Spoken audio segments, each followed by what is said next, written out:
धुरंडी का जो कार्य है वो 4 मार्च को सभी लोग मनाएंगे। सारे त्योहार फीके हो गए। होली आ रही है, लगी नहीं रिया की होली जैसा है। दिवाली आती है तो लगता ही नहीं कि दिवाली जैसा है। राखी आती तो लगता ही नहीं राखी जैसा है। सारे त्योहार फीके हो गए गुरुजी। हमने कहा त्योहार फीके नहीं हुए, त्योहार का कलर फीका नहीं हुआ, त्योहार का रंग फीका नहीं हुआ है। बस त्योहार वही है, गुलाल वही है, मिठाई वही है, गुजिया पपड़िया वही है, खुरमे चकरी वही है, पपड़िया वही है, गुजिया वही है, इंसान वही है। बस बाजार में से जो रौनक समाप्त नहीं हुई है, रौनक आपके भीतर की समाप्त हो गई। आपके भीतर इतनी ईर्ष्या भराती गई, इतनी ईर्ष्या भराती गई, इतनी ईर्ष्या भराती गई कि वो ईर्ष्या के कारण, उस अहंकार के कारण, उस अहम के कारण तुम एक दूसरे से मिलना पसंद नहीं कर पाते। पहले के लोग कहते थे हमारे यहाँ जब होली होती थी इतने लोग आते थे, मिलने जाते थे, गुलाल लेकर जाते थे। आजकल तो कोई दिखता नहीं है। कारण केवल इतना सा है, तुम्हारा अहंकार, तुम्हारा ईगो, तुम्हारा अभिमान तुम्हें अपने घर से बाहर नहीं निकालता। तुम घर से बाहर नहीं निकलते अपने अहंकार के कारण, अपनी काया के कारण, अपनी अभिमत्ता के कारण। आप दूसरे से मिलना पसंद नहीं करते। जरा सा कोई ने कलर लगाया तुम्हें क्रोध आ गया, जरा सा किसी ने गुलाल लगाया तुम्हें गुस्सा आ गया, जरा सा कोई आया भाभी जी भैया जी करके गुलाल लगा गया, तुम न न न न न न न न न कहां जाओ। इतने वीआईपी हो गए, इतने वीआईपी हो गए, इतने वीआईपी हो गए कि अपने त्योहारों से भी दूर हो गए। मेरा निवेदन है, होली का त्योहार आ रहा है, उस फागुन के त्योहार में मेरा देवाधिदेव महादेव माता पार्वती के साथ होली खेलता है, मेरा कृष्ण कन्हैया राधा रानी के साथ होली खेलता है। आप भी अपने इष्ट मित्रों के साथ होली खेलिए और दिल से खेलिए, दिल से खेलिए, हृदय से खेलिए, भाव से खेलिए, दिल से त्योहार मनाइए। हमारे सीहोर में, सीहोर जिले में एक होली होती थी। उस होली का नाम हमने पिछली बार बदल दिया था। कौन सी होली कर दी थी? महादेव की होली। पिछली बार हमारे सीहोर जिले में हमेशा होती आई थी वो होली, थोड़ा उसका नाम हमने चेंज कर दिया था तो उसको महादेव की होली कर दिया था। मेरे सीहोर जिले के रहने वाले सभी रहवासियों से, जिले भर के निवासियों से निवेदन करना चाहूंगा, वो पुरानी होली को बंद कर महादेव की होली नाम दिया गया है। शिव मंदिर में जाना है, चंदन का जल शिव जी को 1 लोटा चढ़ाना। एक बात अपनी जिंदगी में उतार कर रखो, शंकर भगवान को घी का दिया भी लगाओ तो तुम्हारे घर में जो असली घी हो, थोड़ा सा भले 1 पत्ती लगाओ, भले इतनी सी बत्ती जलाओ, पर असली घी की जलाओ। शिव जी को अगर चंदन भी लगा रहे हो तो असली लगाओ। शंकर भगवान को चावल भी चढ़ा रहे हो तो असली चढ़ाओ। शंकर भगवान को अगर अष्टगंध भी चढ़ा रहे हो तो असली चढ़ाओ। केमिकल का कोई चीज मेरे महादेव को मत चढ़ाओ जिससे भगवान शिव की मूर्ति नष्ट हो। ऐसी कोई चीज मेरे महादेव को ना चढ़ाओ। अगर शंकर भगवान के साथ आप होली खेल रहे हो तो चंदन का पानी शंकर भगवान को चढ़ाइए, अष्टगंध का जल भगवान शिव को चढ़ाइए।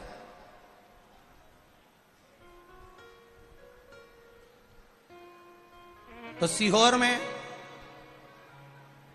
5 दिन की जो होली होती है सीहोर जिले के अंतर्गत, वो पुराने समय की बड़ी प्राचीन होली है, उसका नाम दूसरा था।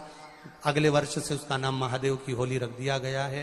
तो 9 तारीख को, 8 तारीख को तो जो धुरंडी होती है उसके अनुसार ही होली रहेगी, पर 9 तारीख को सीहोर में महादेव की होली मनाई जाएगी, जिसमें सभी लोग अपने अपने शिवालय में जाकर 1 लोटा चंदन का जल शिव मंदिर में समर्पित करेंगे।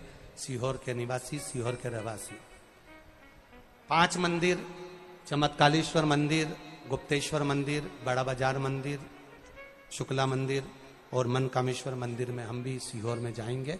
तो सीहोर वालों और आष्टा वालों करो तैयारी, आ रहा है त्रिपुंड धारी महादेव की होली। बड़े आनंद के साथ मेरा निवेदन सीहोर के आसपास के रहवासियों से, आष्टा के आसपास के रहवासियों से, कि सीहोर जिनको महादेव की होली का आनंद लेना है वो सीहोर के आसपास के लोग महादेव की होली का दर्शन करने आ सकते हैं, और जो आष्टा के आसपास के हैं वो आष्टा में पहुंच सकते हैं। भगवान शिव की भक्ति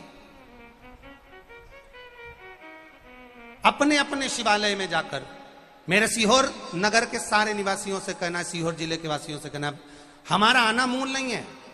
ये तो 5 मंदिर जाते हैं, एक नियम है, नहीं तो उसका कोई शोभा यात्रा या जुलूस का क्रम नहीं। 5 मंदिर में जाकर शंकर भगवान को चंदन का जल चढ़ाना, ये मूल है। महादेव से होली खेलना। आप भी भगवान शंकर के मंदिर जाइए और महादेव को एक लोटा चंदन का जल अवश्य चढ़ाइए।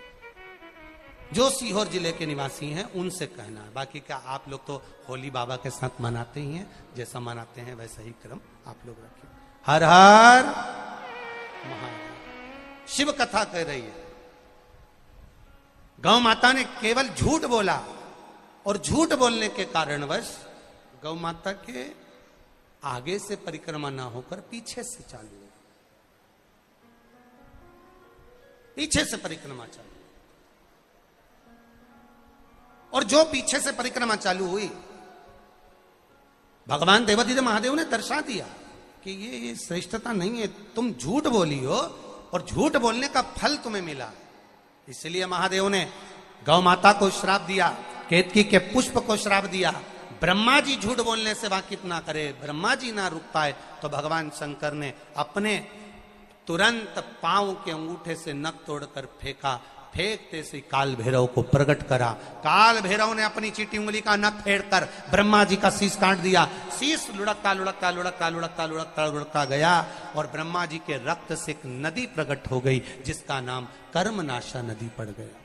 कर्मनाशा जो आज भी उत्तर प्रदेश में बहती है, उस नदी में कोई पुण्यवान ने जिंदगी में कोई यज्ञ अनुष्ठान व्रत पूजन जो भी करा होता है, उसका छींटा भी अगर शरीर पर लग जाए तो उसके जीवन का सारा पुण्य समाप्त हो जाता है। ऐसी कर्मनाशा नदी है। एक बात बहुत ध्यान लगाकर सुनिएगा, एक बेलपत्री और उस बेलपत्री में एक चंदन की बिंदी और एक अक्षत का दाना मात्र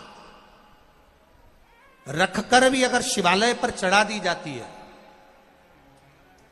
एक बेलपत्री, एक चंदन का बिंदी, और चंदन फिर निवेदन करेंगे आज के जमाने में तुम लोग सब घिसा घिसाया पड़ा पड़ाया डब्बी का सामान ले लेकर, वो नहीं, चंदन की मुठिया रखो, थोड़ा सा भी घिसो, जरा सा भी घिसो, उसकी एक बिंदी और एक चावल का दाना। जब हम भगवान देवाधिदेव महादेव को समर्पित करते हैं, अपनी कामना कर कर समर्पित करते हैं, तो निश्चितता है कि आपने व्रत करा ना करा, आपने उद्यापन करा ना करा, आपने अनुष्ठान करा ना करा, शिव महापुराण की कथा कहती है शंकर भगवान उसका फल शीघ्र प्रदान कर देते हैं। भले आपने कुछ करा ना करा, उसका फल तुम्हें मिल जाए। में कि अब मेरा जीवन बहुत नरक सा निकल रहा है, बहुत कष्टमय निकल रहा है।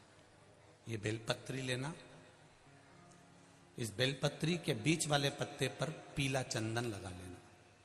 कितना लगाना है? बीच वाला जो पत्ता है उस पर पीला चंदन। जब आपको लगे कि मेरा जीवन बहुत कष्टमय है, अब ये रोग, अब ये कष्ट दूर ही नहीं हो रहा, अब ये आए दिन तकलीफ पर तकलीफ बढ़ती जा रही है, आए दिन रोग बीमारी, पैसा घर में बच नहीं रहा, बहुत कष्टमय जीवन है, इसमें लगाओ पीला चंदन बेलपत्री की बीज पत्ती पर।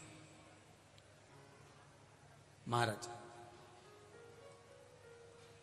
और बीज पत्ती पर जब चंदन लग जाए, लगने के बाद में ये दोनों पत्ती पर लाल चंदन लगा लीजिए। इन दोनों पत्ती के बीच में जो डंडी का भाग होता है, आपको कहा था, आपको स्मरण में होगा शायद, हमने जब बेलपत्री की महत्वता बताई थी तो उस बेलपत्री की महत्वता में कहा था ब्रह्मा विष्णु महेश ये 3 हैं, बोला था। बीच में ये बड़ी पत्ती से लेकर जो 2 पत्तियां होती हैं, इनके बीच में जो जगह बचती है, इसमें मां पार्वती के 64 योगनिया, मां पार्वती अपनी पूर्ण सिद्धि के साथ में जितनी भी देवी के स्वरूप हैं वो माता 64 योगनियां देवी के स्वरूप में यहां पर विराजमान होती हैं। 2 पत्ती के नीचे से जो डंडी होती है नीचे तक, ये पूरी डंडी में 33 कोटि देवी देवताओं विराजमान होते हैं इस पूरी डंडी के अंदर। तो ये बीच वाली पत्ती है, ये जो बीच वाली पत्ती का जो भाग होता है, इस पत्ती के भाग में शहद का प्रयोग कर कर, यहां पीला चंदन, लाल चंदन, शहद का प्रयोग कर कर, इसी तरह से पकड़कर ये बेलपत्री की जो डंडी है वो अशुक सुंदरी पर जब आप समर्पित करें तो जहां से जल बहता है उस ओर पर इस पत्ती को चढ़ाकर केवल आपके हृदय की बात कहकर देवाधिदेव महादेव से कोई भी शिव जी का मंत्र, पंचाक्षर नमः शिवाय, षडाक्षर ओम नमः शिवाय, श्री शिवाय नमस्तुभ्यम, या महामृत्युंजय मंत्र, जो शिव का मंत्र हो आपके पास में, उसको बोलते हुए देवाधिदेव महादेव को धीरे धीरे जल की धार चढ़ाना प्रारंभ करो। जल की धार जब पूर्ण होने लगे, उसमें थोड़ा जल बचे, तब अशुक सुंदरी पर जो तुमने बेलपत्र चढ़ाई है वहां उस जलधार को चढ़ाए और जल चढ़ाकर बाबा से विनती कर कर उसी बेलपत्र को वापस उठाकर कहीं जलाशय में या किसी पेड़ के नीचे विसर्जन कर दें और 1 लोटा जल वहां भी चढ़ा दें। बस निवेदन कर कर आ जाइए, मेरा बाबा 3 माह के अंदर हाथ जरूर पकड़ेगा और आपको दलदल से बाहर निकाल देगा। सुंदरता होगी तो लुच्चों की नजर पड़ेगी, गले में सोने की चेन होगी तो चोर की नजर पड़ेगी, और मुख में शिव का नाम होगा तो महादेव की नजर पड़ेगी, ये निश्चित है।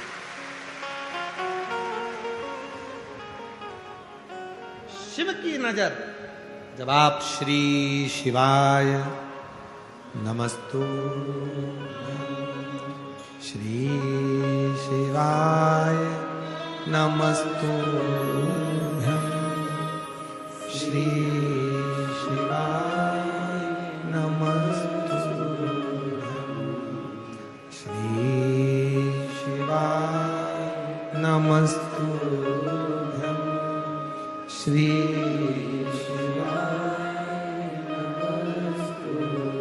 जब आप मुख से श्री शिवाय नमस्तुभ्यम कहते हो तो मेरे बाबा की दृष्टि आप पर पड़ती है। इसलिए आपसे कहते हैं प्रतिदिन 33 कोटि देवता में केवल एक देवाधिदेव महादेव ऐसे हैं जो प्रतिदिन प्रदोष काल में शाम के समय मां जगत जननी पार्वती के साथ में नंदी पर बैठकर भ्रमण करते हैं, और जिसके दरवाजे पर बाबा पहुंचता है उसका कल्याण निश्चित ही करता है।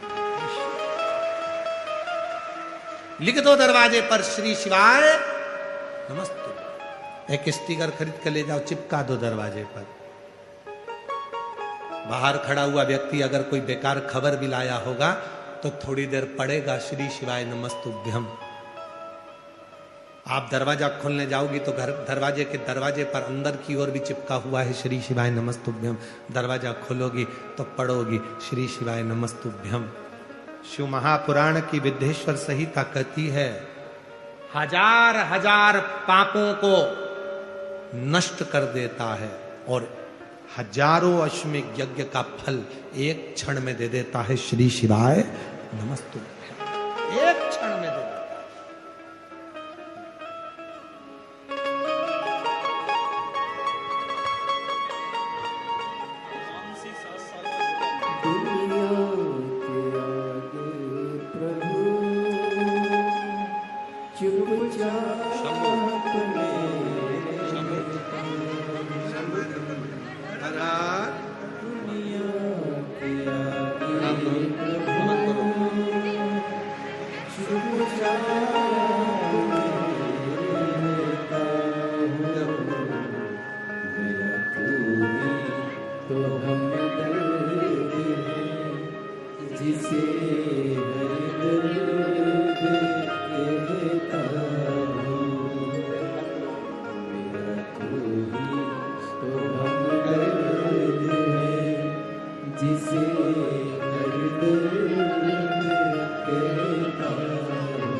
दीदी कह रही है गुरुजी आप कहते हो ना कि नारी की गोद और पुरुष की जेब भरी होना चाहिए। बच्चे नहीं हो रहे थे तो सब ताना देते थे, गालियां देते थे, आड़ा टेढ़ा बोलते थे, अच्छे अच्छे कार्य में हमको बुलाते नहीं थे, बांझ कह देते थे। शंकर जी के मंदिर जाता, जल चढ़ाता, कुबरेश्वर धाम, रोते नहीं बेटा, कुबरेश्वर आंसू पोछ, पहले आंसू पोछ, अच्छी खुश हो तुम ही, आंसू पोछ, आंसू पोछ। कुबरेश्वर धाम जाता रहा, कंकर पूजन करता रहा और बाबा की कृपा से एक नहीं बाबा ने दो दो दे दिया। जोरदार तक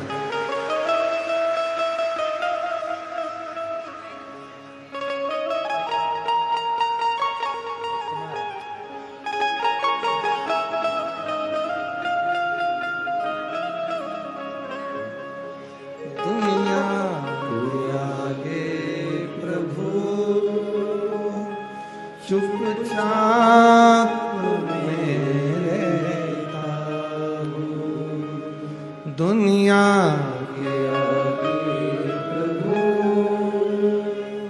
चुपचाप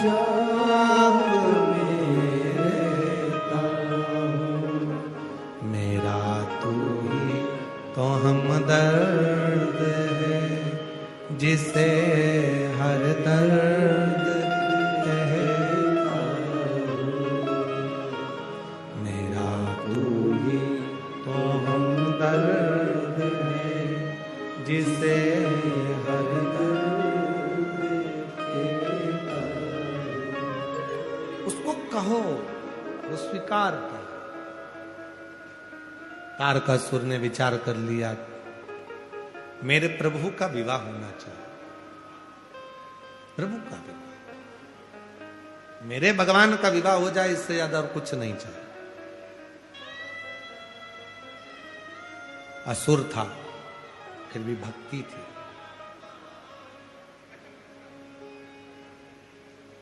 विचार कर लिया था भोलेनाथ जी ने तो सती माता के जाने के बाद में विवाह करेंगे नहीं, पर उनकी शादी तो मैं करा कर रहूंगा। जब दरवाजे पर श्री शिवाय नमस्तुभ्यम लिखा होता है, यहां से जाते जाते 25-50 स्टिकर खरीद कर लेके जाओ। किसी को गिफ्ट में भी देना तो श्री शिवाय नमस्तुभ्यम देना कि दरवाजे पे चिपकाना। तेरे दरवाजे पर अगर दुख भी आ रहा होगा तो टल जाएगा, शिव कृपा होगा।